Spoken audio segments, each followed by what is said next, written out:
show! Σας σταμάτησα πουτανάκια. Όπως είπα στο post μου, θα ξεκινήσω κάποια βιντεάκια τα οποία μας σπάνε πάρα πολύ κάποια πράγματα. Πάρα πολύ. Και κάποιος πρέπει να τα πει. Και θα πω τη γνώμη μου γιατί μου τις πάει, οκ. Πολλά πράγματα με νευριάζουν. Και όπου βγει. Όπως είπα, κάποιοι θα διαφορήσουν, κάποιοι θα κάνουν νύχτα. Κάποιοι θα διαφορήσουν, κάποιοι θα του γουστάρουν, κάποιοι θα έχουν αντιδράσεις. Εγώ θα το κάνω και όπου βγει. Μόδα! Έχουμε δει πάρα πολλά πράγματα στη μόδα, τα οποία είναι εκνευριστικά και ούτσο τελείως. Ασυγχώρητα. Τώρα με τέτοια φοβερά Converse και τέτοιο χρώμα, να μην ξέρουμε τώρα να διπλώνουμε και το παντελόνι, δεν γίνεται.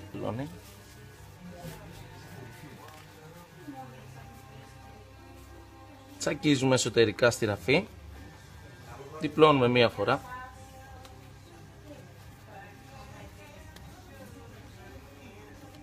Άλλη μία. Γιατί? Γορίνα μου, ρε αγόρι μου όμορφο. Αλλά οι γυναίκες, εντάξει, οκ, στη γυναίκα είναι ωραίος μεν, συμπαθητικό, τρώγεται ξέρω εγώ, και δείχνει μια θηλυκότητα κάτι.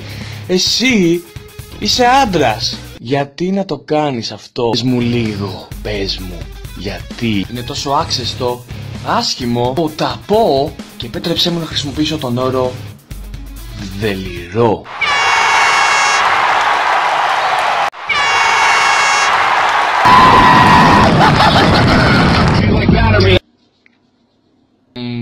Τι λέγαμε? Ναι, είναι άσχημο, μη φοράτε ό,τι σας πλασάρουνε.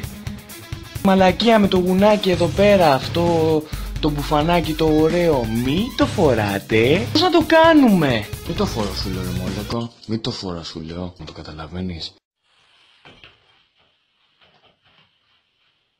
Φεύγω, θες κάτι? Να σου φέρω κάτι? Τι? Όχι ρε, μην είσαι χάζος, κάτω το βάζω, κάτω. Τι είμαι εγώ, κάνα πεταρέλι. Εδώ εγώ και την ποτούλα από πάνω.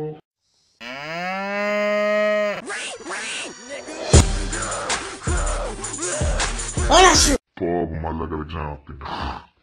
Αυτό ήταν το βίντεο! Ελπίζω να σας άρεσε, γενικά είναι η πρώτη φορά που ασχολούμαι με τέτοιου είδους βίντεο. Αν σου άρεσε, κάτω μια κοινοποίηση για να πάνε στα σωστά αυτιά, μπας και αλλάξουνε. Και ο νικητής που θα κάνει τις περισσότερες κοινοποίησεις θα κερδίσει ένα δωρεάν παντελόνι. Ή το φόρεμα, δεν ξέρω. Αν είσαι άντρας, θα σε φασώσω. Και αν είσαι γκομενάκι, θα πάρεις το φόρεμα. Λοιπόν, αυτά guys, τα λέμε στο επόμενο. Πω από τους κλάβους πάλι, φίλε. 50 εκατομμύρια βγεις θα πάρει αυτό, ρε.